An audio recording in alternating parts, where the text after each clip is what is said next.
and what all this means for the future. So, Kenton, hand it off to you. Thank you, Kenton. Thank you all for having me. So my name is Kenton Ngo. I'm the Director of Analytics at the Progressive Change Campaign Committee. You can find us at boldprogressives.org. We are an online organization that's been in existence since about 2009. That actually has fairly deep Virginia roots. It was formed by my co-founders Adam Green and Stephanie Taylor. Actually met on working on the Perriello campaign in 2009, in 2008 in the 5th District of Virginia. What a night! Yeah. Right? So I want to start my speech with beer and a toast to victory. Let me glorious victory is a beautiful, beautiful thing. And I'm so happy to see Delegate Hope going down to Richmond with at least 15 new friends. We'll find out. Delicious, delicious victory. Homer Simpson. Well, you know, if he was given a beer, he might have given a better speech.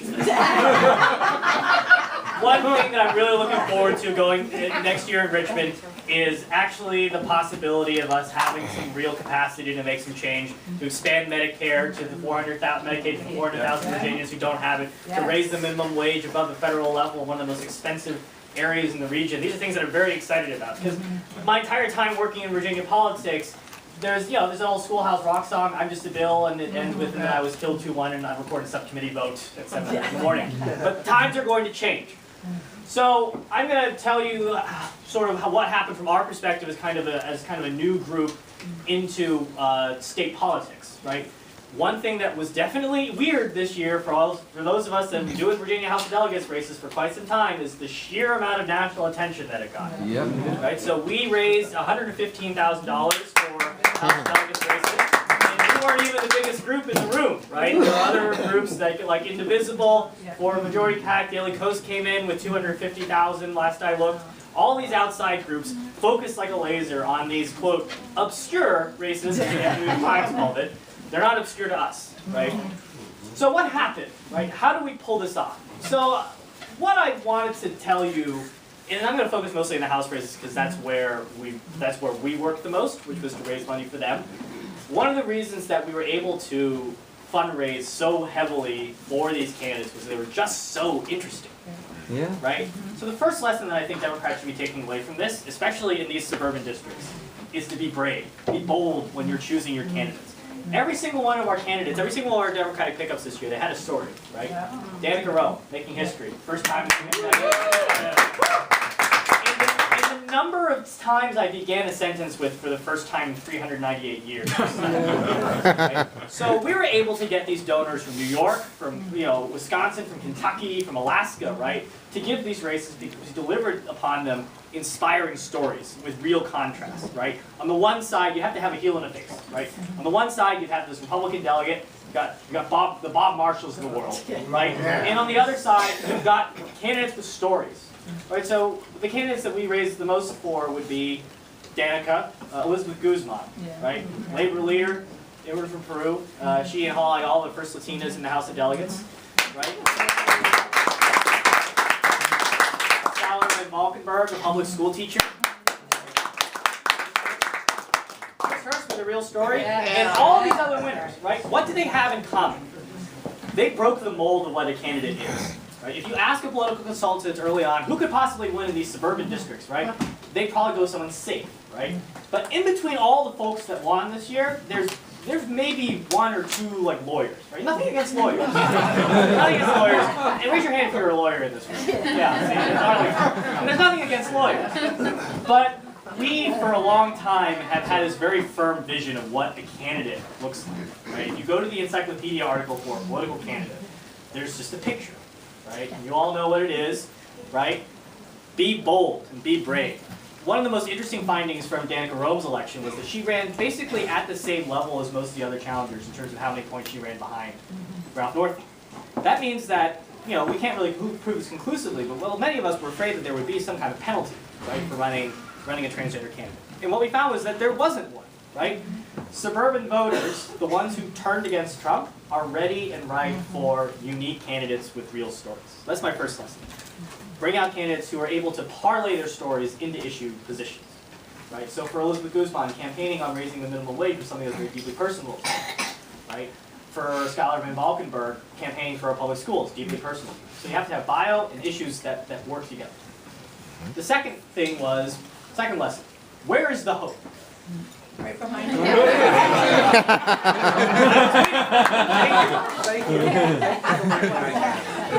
Hope for Virginia. I will comment briefly on the governor's race. So on the we had a huge turnout in Arlington. So that was fantastic. So that was one of the pillars of this Northern victory. Ginning up the base turnout in Arlington, in Alexandria, and Falls Church, in Richmond, and all these core Democratic areas. But of course, for the House of Delegates, we already had those seats, right? So for this victory to translate down ballot to a House of Delegates wave, we also had to win in other areas of the state. And so for the first time since 1961, I think it was, a Democrat for governor won Chesterfield County. Really? Yes, Chesterfield. Yes, I'll let that sink in. So if you look at the map of the 2016 electorate, where we got pummeled in a lot of areas. But the underreported story is that there were several kinds of counties that moved towards us. So Loudoun, Prince William, and Rico. And if you look nationwide and other counties like that, what do they all have in common? So we had sort of a two-legged coalition. Like we had a core of voters of color, right? The Democratic Party is extremely dependent on getting turnout among black voters, Latino voters, and Asian voters. And it's not a done deal, right? We can't just treat these as purely get out of the vote targets. They also require some persuasion, right? But on the other hand, Ralph Northam won college-educated whites by well over 20 points. At the same time, he lost non-college whites. So this split between college whites and non-college whites is something that came out in the 2016 election. The big question was, all these folks that just couldn't do it, right? I have a friend from college. His family is so Republican that they still tell their grandchildren that they voted for Hoover. So Republican, and he just couldn't do it, right? He couldn't vote for Trump. It's just too much. But we saw in 2016 that they kind of couldn't vote for a Democrat. A lot of them voted third party. So if you look at the suburban Atlanta, right, where we had the Georgia 6 election, people were like, wow, Trump only lost the district by a point. Trump only lost the district by a point. But that's actually a very Republican district where his underperformance was masked by third party voters. But what happened now, what we found is that all these college-educated white voters that couldn't do it for Trump, they gave up. They're voting for Democrats. So what does this mean for 2018? What are we looking for in 2018? We want to take back the House. Right? We also want to take back some of these other state legislatures. So one of the reasons that I was so able to fundraise for the Virginia House of Delegates election was there was a clear theory of change for a Democrat sitting in Minnesota, right? Redistricting. If we control the maps, right, if we can install a fair map, that means more Democrats in Congress, right? We right now have 4 Democrats in Congress and out of 11 districts in a state that Hillary Clinton won. So controlling the redistricting process is the reason why we have to invest in these state legislative elections in Virginia and all these other states. Yep. So remember Ed Gillespie, right? One of his little known projects. Who? Yeah. Well, one of his successes back when he was succeeded was he was heavily involved in Project Red Map. Project Red Map, Yep. District Majority Project. Yep. And I know this is a wonky crowd. All of you are nodding your heads, so I don't have to tell you exactly what it is. But it was a targeted Republican investment in state legislatures that flipped them and yielded seats. So looking ahead to 2018, we have numerous state legislatures where the gains of 2010 are still there. Right? On one night in 2010, we lost over 700 state legislative seats and enshrined that, and it was the last election before redistricting. Well, guess what? We got 2 bites of the apple this time. Right? It's 2018 and 2020. And so where do we have hope next year? At the federal level, right, where we have hope are, I think, counties that are similar to the suburban counties that we want, where you have significant non-white presence, and you have college-educated whites that are disgusted and fed up and can't be associated with Donald Trump. So where does that lead us? That leads us to right in our backyard, Barbara Comstock's district. Yeah. And Barbara Comstock today voted to raise taxes on our own constituents. And let me tell you how enjoyable it is to watch these Republicans, after taking a shellacking in these suburban areas, turn around and vote for tax increase on their own people, which is their #1 issue. So Orange County, California, right? Orange County, California has at least 5 Republican members of Congress. just like Prince William, Loudoun, Fairfax, it's been an ancestrally Republican suburban county that's seen a huge influx of immigration and increasingly college-educated whites pulling away. Right? So you've got folks like Mimi Walters, Darrell Issa, who voted against the tax bill because he's running scared, Dan Rohrabacher. Those are very vulnerable folks. Not just in Fairfax and Loudoun, but if you go to the Philadelphia side, we lost Pennsylvania. But there were whole swaths of Chester County, right next to Philadelphia, that voted for Democrats for the first time in a long, long time. So these are the kinds of suburbs where we can do comparing. And going into states that are most important, right? Florida. Florida's going to pick up 1 or 2 seats in redistricting. Anytime you have a state that gains or loses a seat in reapportionment, there's a radical redraw of the map. Right, so Florida's going to be a critical state. We have not, just like Virginia, we have not had control since about 99 or 2000. 96. And 1996, yes, thank you. I'm from there. Yeah. Sorry. No, that's fine. I love having actual facts. Just like Virginia, in the Florida legislature, we are defending basically nothing. Right? There are all the seats that they're down to are Clinton-Obama seats or Romney-Clinton seats. So similar to Virginia, there's very little defense to be played. There's only offense. And they have offense in places like Orange County, Hillsborough County in South Florida, where a strong, diverse candidate pool, if we recruit correctly and invest in them, can win. Right? It's important to have a down ballot candidate you can remember. And that was one of the beauties that of recruitment that we had this year. So Florida. Pennsylvania is going to be critical, right? Pennsylvania, District Ohio, 16. right? Right? Why Pennsylvania and Ohio critical? Not only are they large, right, but they're also going to lose seats in the reapportionment. So the difference between having 2 Democrats in the same district after 2020 and 2 Republicans is the state legislature, right? North Carolina. North Carolina is a very peculiar state because the governor cannot veto redistricting. So we have a Democratic governor. Doesn't do us any good in redistricting. So there are a variety of districts down there. It's a very heavily gerrymandered map, but I think that we can make significant gains. And some other state legislatures like Colorado, where we're 2 seats away in the state senate for having total control of the government. These are critical investments that we need to make, and these are places where your dollar goes very, very far. Some of these races where we raised $5,000, that may have generated an extra mailer. Right? In a congressional race, this is a much smaller investment, but places like Minnesota, we're kind of used to big money races here in Virginia. I was telling my out-of-state coworkers how much money we were spending, and they fell out of their chairs. They couldn't believe it. They said, "You have $1 million state legislative race?" Like, we got a couple $1 million state legislative races. But investing in these other outside races outside Virginia, I think can yield big, big returns. So, fine. So to wrap this up, right? What are the takeaways? 1, be bold. Nominate interesting people. Be the first, right? This is the year. This is the year to break out of the normal candidate pool and find these folks who, so many of these folks just got elected delegate. I've never met them, right? So many of us have never met them before. They just came out. Seems like they just popped out of the sky, right? And that's a good thing. Harness this energy.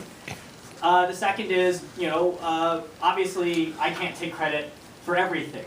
So to make sure that the impression doesn't come in, it was a team effort by everybody, all of us helping the main campaigns, right? Coordinating as much as you can is good, is good and helpful, and that's actually something we can't do in a lot of states that aren't Virginia. So that will be a challenge going into next year. The third is the suburbs. Believe it or not, the suburbs are going Democratic. Yes, they are. Believe it or not, right? In 2016, Cobb County, Georgia, which is immediately northwest of the city of Atlanta, went for a Democrat for the first time since Jimmy Carter. Right? These areas are coming to us, so don't forget why. College-educated whites and minorities. We can't lose sight of our base. And finally, celebrate a little bit. So that's my talk. I guess I'll take some questions if you want. A lot of hands, right? 1. Okay, so on the flip side, that Arlington got 80% for Northam, and similarly for the rest of the ticket.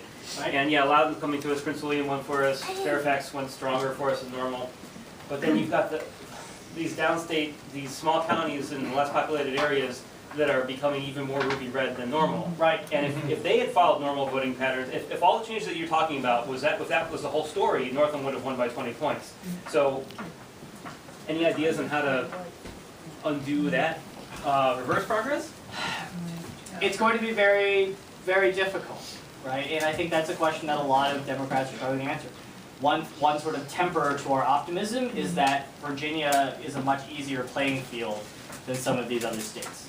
The pathway to a state legislative majority in the Ohio legislature requires a lot more of these counties than us. And I don't really have an answer to this yet, but my operating theory is that we need to recognize, that running on economic issues is important, right? They haven't come back to us because the economic recovery has left them behind. And we need to have policy, because we need to have a plan to reach them, right?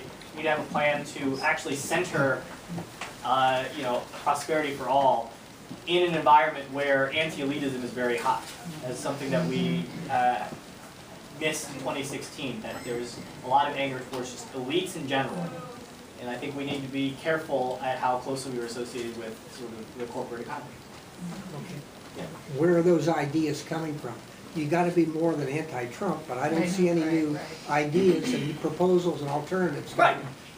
So what are your ideas for attracting So them? having ideas that you can rally voters around is important.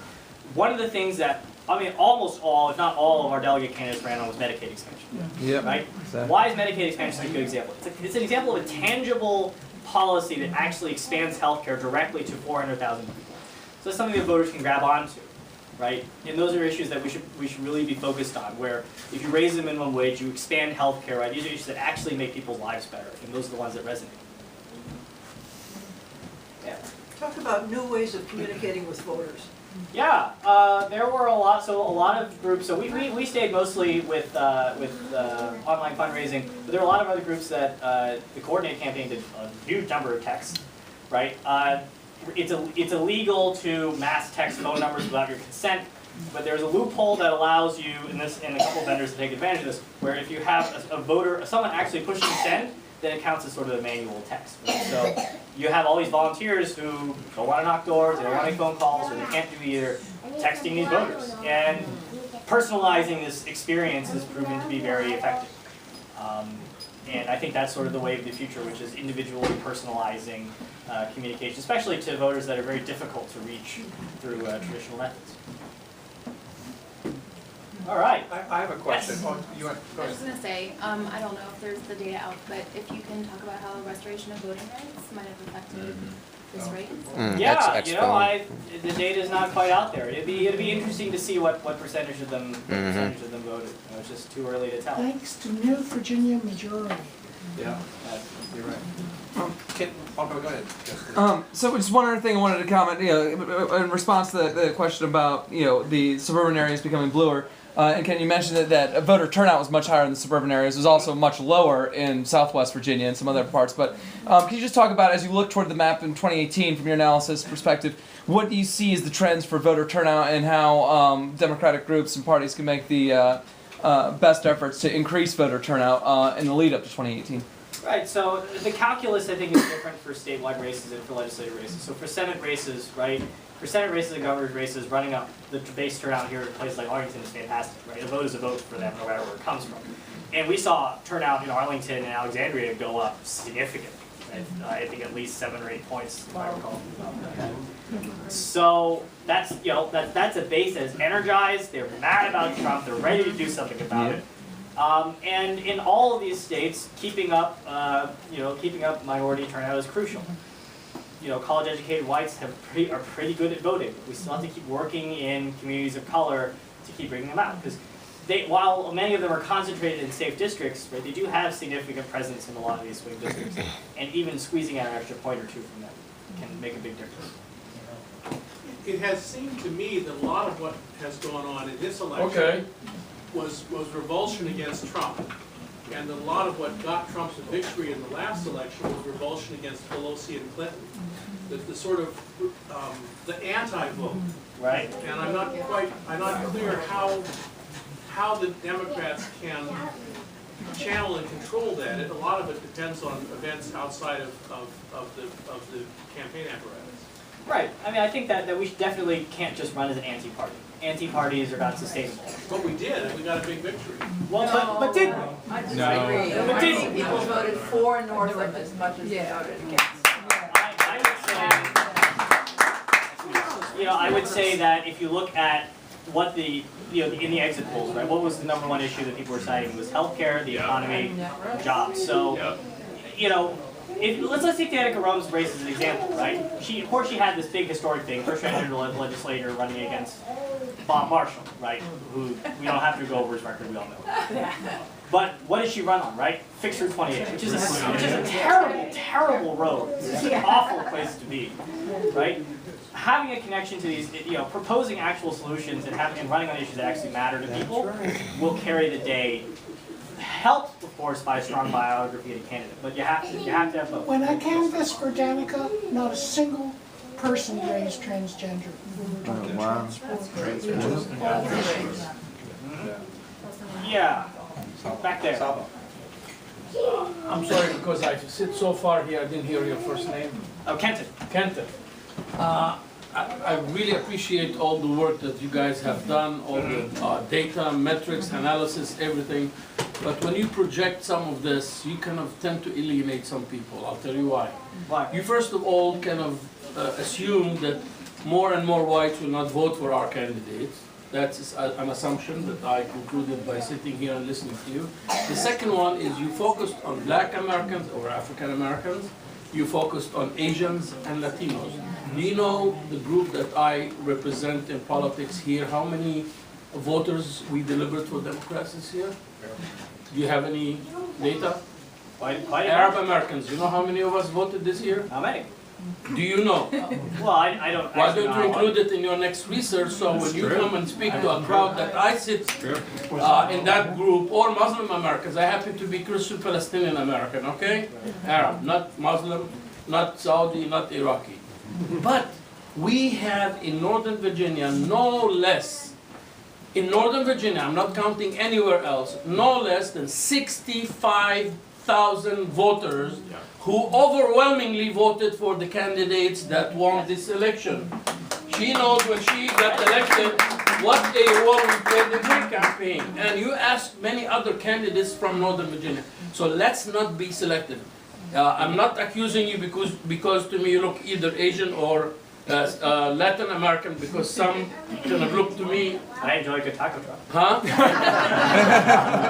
or native for that matter. And I respect all of these groups, but the less you go in your inclusiveness, Right. the less willing the groups will be to be collaborative and help our tickets. And let's not forget one important element in this election. It was dislike for Mr. Trump more than anything else. Let's not elude ourselves. Thank you. Yeah, there are numerous districts next year that will have significant Arab American populations, especially in Michigan. Michigan. No, and I'm talking only about Virginia. yes, also Virginia. Well, yeah, I'm looking forward to where we have hope next year. Yeah, no, I didn't mean to leave any group out. Obviously, when you start listing groups, you're gonna forget. You can't list all of them. But yes, there are a lot of groups. There are a lot of groups, and Arab Americans identify individual groups, say, minorities and immigrants. That would be nice. Right. Or ethnic groups. Right. Yeah. The way that I obviously analyze the electorate a lot just goes down to the census categories. So that's often how I conceptualize this. But yes, the Arab American vote is now overwhelmingly Democratic. And I had a little bit to do with it for the past 35 years. It has grown more Democratic every year, and especially with Trump coming into office, it has become a very core-based constituency. And they have a very strong presence in these suburban districts that are very important to our victory. Yeah.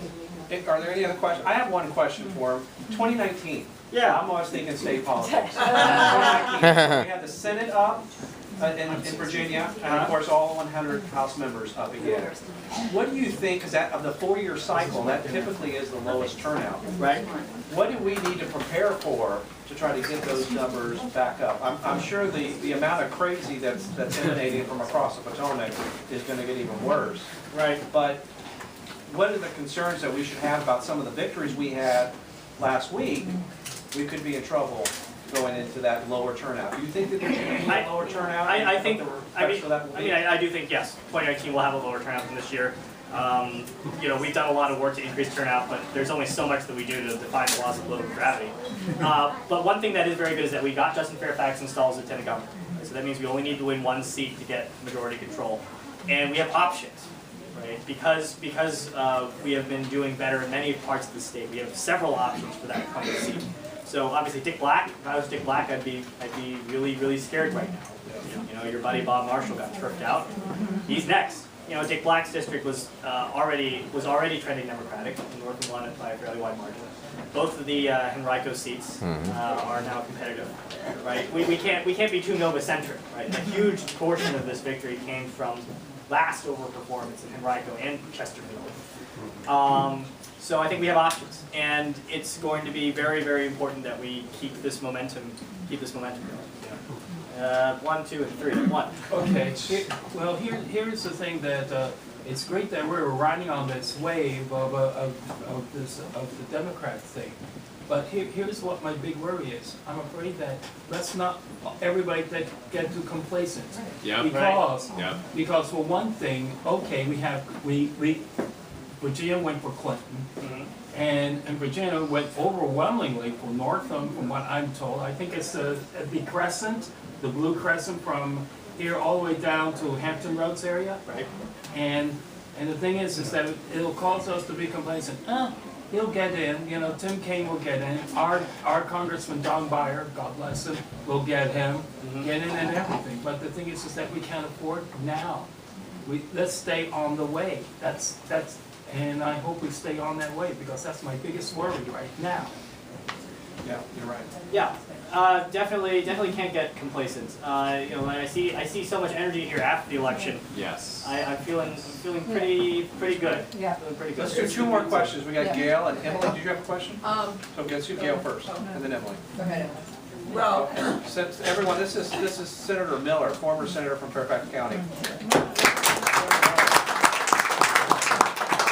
one thing is, most of the new delegates are women.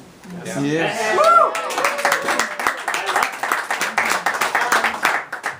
So one of the things that impressed me, and I've mentored some of these women, I met all of them, I've helped them, is they went out and did work. I know there's a lot of social media and people on computers and texting and all. They went out and they had their volunteers and them out door knocking, grassroots, letting the voters know who this person was, and also all the phone banking that went on. So we can't just do social media and computers and all of that. Right. We have to, so in 2019, if we want a big turnout, we've got to do what they did this year. And Patrick, these women that are going to be in the House, they've got to be mentored there. They've got to be helped. They can't, you know, be told, oh, you know, you're just a freshman, Right. like I was. You're a freshman, you know, you can't speak, you can't be heard. You just, you know, well, I didn't do that. So. But I mean, you know, we've got to mentor these women, because this class of women are so dedicated, so educated, that in 2019, they're going to go out there again and they can win if we do the same thing we did this year. And so I'm just saying, I'm all for grassroots, because even to this day, people come up to me and say, you came to my door. Yeah, that's right. That makes a difference. Well, if we're going to win a majority in the House, it's going to be because we recruited a whole bunch of strong women candidates and supported them all the way through. You know, especially, so I mentioned the swings in college-educated whites. So in 2013, there wasn't an exit poll. But, you know, if you compare 2017 and 2009, the year that we try not to remember, right, we had a huge swing in the college-educated whites. And within those, it was women that really pushed these margins. And that's one of the things when I say be bold in picking candidates, right? Run women. You can look outside of Go Boy Network. Women can win. In fact, they've been doing really well, and they bring out turnout, and they inspire our donors and supporters. And yeah, definitely need more grassroots. You know, we can raise the money, but it can only get you so far. You know, I started in field, and still to this day, you know, just knocking on doors is how you win elections. here, voters here in Virginia are getting their doors knocked on so much that I've actually seen them hide behind their couches. Every year is like. They've started cottoning on to the fact that if they tell you that you've died, you stop knocking. But you gotta keep going. You gotta keep going. Yeah, last question, Gail.